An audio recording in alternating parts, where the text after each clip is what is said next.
On that same line, it's crucial to keep in mind that the audience these authors were writing for, as well as the shifting cultural and political contexts, are very different. We do not live in the same time period. We do not have the same understanding of sex and consent, and it's not appropriate to ascribe ancient mythological ideas of women's place in society to a modern context. It's important to be critical of the classical material itself, as well as the way it's being imposed on contemporary society. I'm going to shift gears a little now and talk about white extinction and eugenics, and we'll connect these ideas with the rape of the Sabine women myth we've just discussed at the end of the episode. So I'd like to ask you guys now, where do you think ideas of white genocide come from in the classics? What do we know about this rhetoric we see in far-right spaces? My first instinct is to say that it doesn't.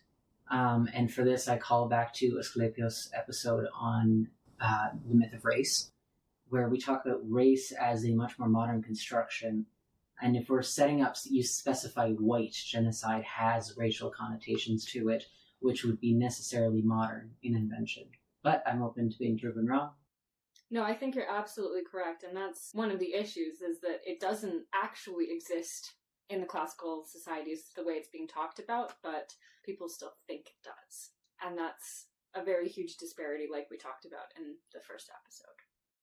Sort of building off that point that this doesn't really exist in the classics, there's still a huge idea in right-wing spaces that the Greeks and Romans were the original Nordics, and that white people directly descended from them. We talked about a sort of line of heritage thinking of white people now descending from ancient Greeks and Romans, but I want to talk about this specifically in the context of eugenics endorsement. Many far-right thinkers believe that Greeks and Romans ultimately failed in society because they allowed too much racial mixing and their bloodlines grew supposedly impure. Spheres like GreatReplacement.com, William L. Pierce, who's an academic that Ferros described as the inventor of modern white supremacy, and a website called vdare.com, all believe that interracial marriage led to the downfall of these classical societies. This idea leads pretty well into the eugenics movement. By taking classical societies as a warning for what could happen to a powerful group that lets intermarriage occur freely, far-right thinkers can encourage white people not to intermarry to combat this perceived threat. I'd like to talk a little more closely about a particular article that I'm using as a case study. It's an article from 2018 called Dear White Western Female, Get Pregnant or Go Extinct. It's on the website A Dream That Was Rome, and it's published under the pseudonym Maximus Decimus Meridius. Could you get more on the nose? Right? I mean, it's not very subtle or anything. The article as a whole is even less subtle, honestly. It marries the concepts of racial impurity leading to the downfall of society with an encouragement for white women to practice selective breeding to ensure white dominance. The author encourages white women to marry only white men and have many children with them, abandoning their careers and other life goals in the process to ensure the survival of the white race. He presents this as a duty that white women are bound to by racial loyalty, and that it is their fault for the supposed racial impurity and decline of whiteness that he claims is happening today. This is actually fascinating when we start to talk a little bit about xenophobia as well, and the idea that people coming in and corrupting the moral fabric of society, or corrupting values, and it being the fault of foreigners or people of color. It's kind of fascinating that we end up seeing it being blamed on women here, when generally it is blamed on the foreigners themselves. Yeah, the core of this rhetorical argument is that though through interracial marriage, Roman values and tradition and culture are slowly worn away and replaced by a new, and as the far right views it, inferior culture and values.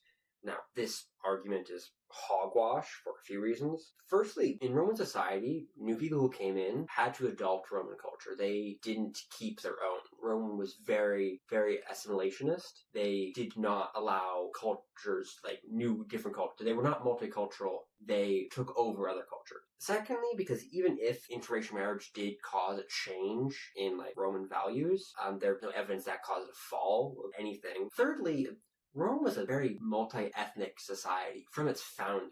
So the idea that interracial marriage could cause its downfall is nonsense. There's no evidence for that whatsoever. And yet, despite this nonsensical aspect, it's still getting taken to mean that. Flawed concept of heritage between ancient Greeks and Romans to white people today, and especially with the rhetoric around the fall of these societies, is evident in the article. Even the author's name is a reference to the movie Gladiator, of all things. This character is played by a white actor, which leads the average audience member to link whiteness and antiquity in their mind. Furthermore, the idea of Nordic Greeks and Romans is a very old idea, which I'll be returning to in just a moment, but the links in popular culture definitely influence a lot of non-classicist general audience members. The use of a gladiator's name for the article, and by the same user on Twitter, is likely an appeal to an idealized past, claiming the heritage of a great, supposedly white legacy, and then further using that to show the dangers of losing this society.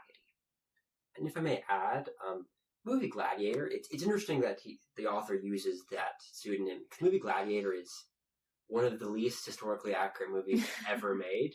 So he's kind of hitting his argument on the nose here, because his argument is about as historically accurate as the movie.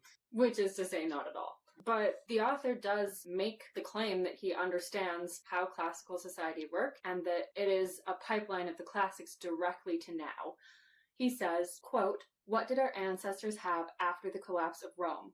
What did my immigrant great-grandparents have when they came to North America for a better life?" End quote. The implication here is that both of these groups came to new lands with little money or resources, but still started families and worked hard to succeed.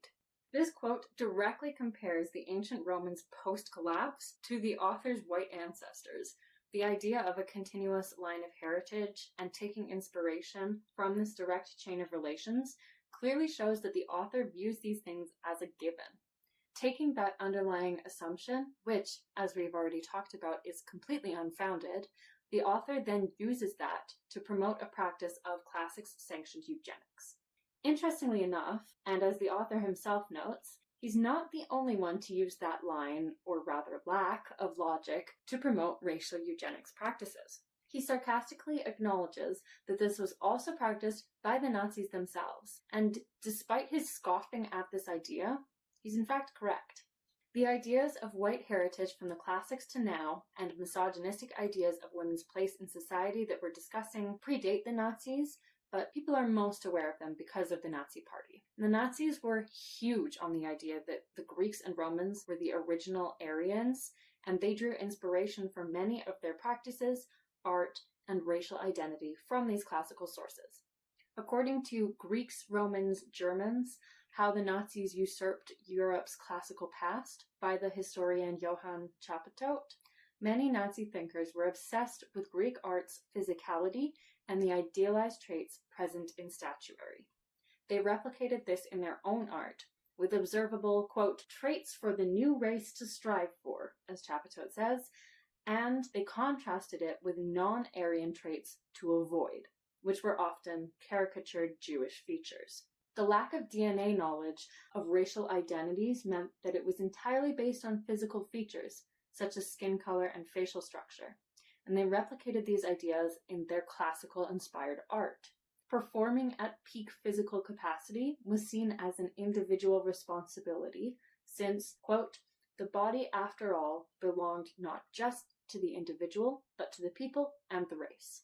In this way, they linked the ideas of classical veneration and physical perfection to legitimize their claims of idealized Aryan traits. The idea of an individual being part of the body of the nation is actually somewhat common in sociological circles. It originates out of criminology and phrenology and the idea that everyone makes up a part of the body. Where the eugenics aspect comes in is that if there are people that are part of the body that aren't functioning properly, whatever properly looks like to the government, that limb gets cut off. And that's exactly what the Nazis wanted to do as well. They used the same fear-mongering rhetoric that the fall of ancient Greece and Rome was caused by interracial marriage, which we've just talked about. And this was put forward in Nazi education programs and literature, which encouraged people to take the warning seriously and do their perceived duty to combat it.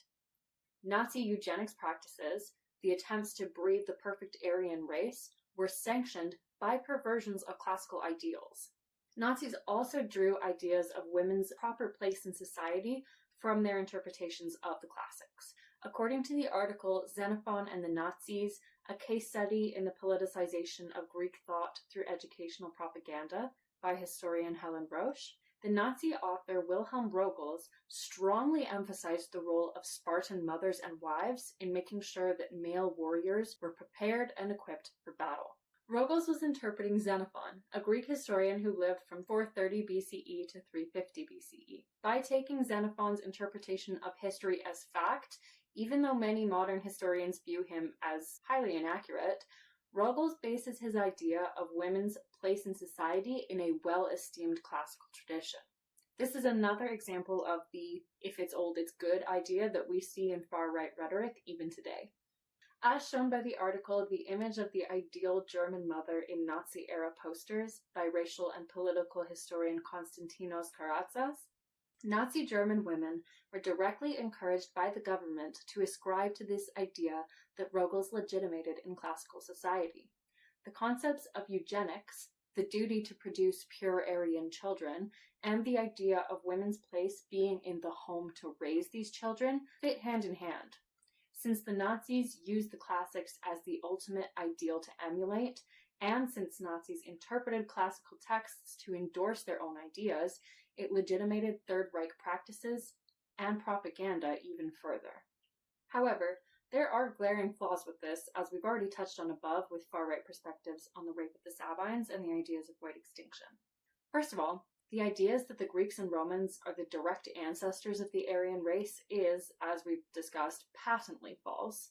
As well, the use of Xenophon is very slippery, since Roche states that he is not as reliable as Herodotus or Thucydides to other Greek historians in terms of historical accuracy and presentation of facts. She also says that Xenophon's writing is, quote, immensely versatile and his character can easily be subjected to any number of interpretations, end quote, which is likely a key feature of his use in supporting Nazi ideology. By cherry-picking quotes from classical authors, ignoring the actual scholarly debate about their accuracy or the time and place in which they were actually writing, Nazis could take a venerated tradition and use it to justify practices that many people could rightfully criticize.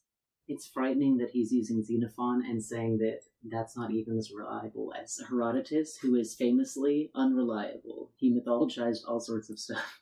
Yeah, and it's really speaking to the level of ahistoricism that they're taking here. Mm-hmm. The historical accuracy is not important to them, it's what they can use these highly esteemed authors to say for them. Them choosing to use authors that we can pretty patently say lied or exaggerated falls in line with them lying and exaggerating about other things, racial science, about narratives in the classics that don't exist. It also goes to show that it's not so much the details that actually matter to them. It's more what effect they can create with those details. So, and that's why it's so hard to debate as well, a lot of right-wing rhetoric, because they don't actually care about the accuracy. They don't care about credibility. They don't care about the details of what they're saying. They just care about achieving their end goal. And they'll do it by any means possible. And they can distort just about any source or any line of questioning to leverage it towards those goals. Yeah, exactly. The Nazis ignored that the legal and socio-political context had drastically changed from antiquity to Germany in the 1930s and 40s. The original content and context of the work is markedly different, and as we've noted, ideas of race and women's place in society had changed to the point that it was not appropriate to be pushing these ideas onto contemporary society. But in ignoring this, the Nazis were able to return to their idealized construction of classical society, and we're still feeling the effects of that